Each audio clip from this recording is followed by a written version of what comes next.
Over the last few topics, we've been exploring some conscious living practices around resetting reference points and concretely observing when we notice we are comparing ourselves to external reference points. We've also looked at the importance of investing in experiences rather than accumulating stuff if we want to be happier over a longer period of time.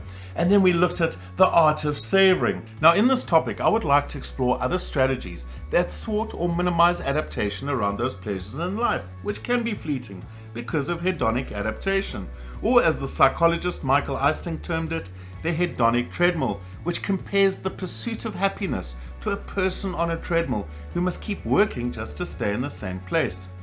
Previously, I have emphasized it is okay to enjoy the pleasures in life, to enjoy that chocolate cake, or to buy that car that you love to drive.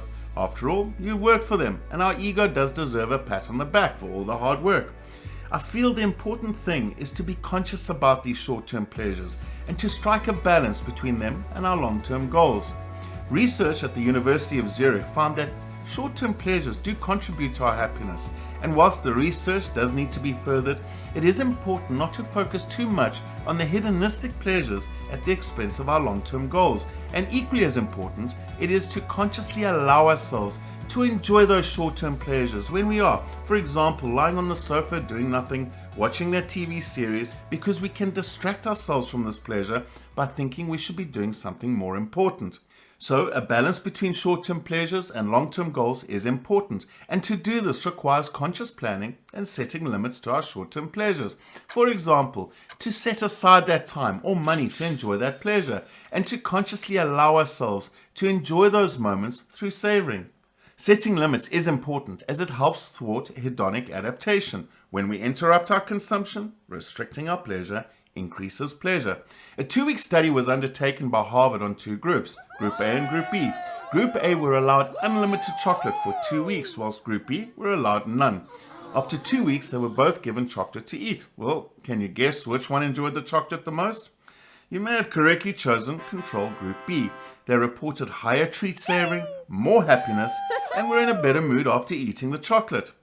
Another study found that there was enhanced television viewing experience when there were commercial interruptions. And another study found that taking breaks in between listening to music or even having a nice massage protracted and increased the pleasure the subjects received.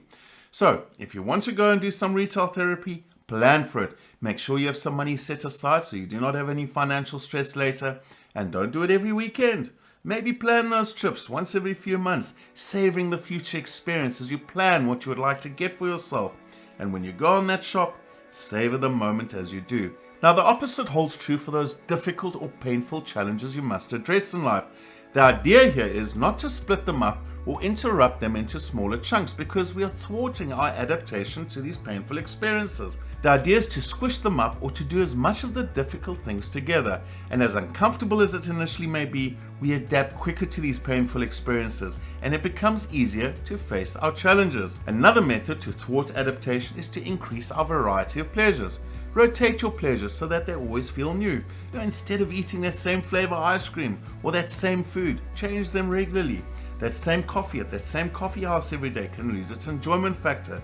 So go and explore new places, new kinds of coffee for example. This may be different if you enjoy certain rituals, but generally this holds true. Variety does increase the spice of life. So when you notice you're becoming bored with various rituals, vary them. So in summary, enjoy the pleasures of life. Just be aware of the hedonic treadmill as well as your long-term goals. And if you can, thwart adaptation by increasing your variety or having some interruption, it does make that difference. We have provided you with some exercises in Workbook 6 around this module, so please start working on those before we go into the next module where we will explore additional conscious living practices that amplify our well-being.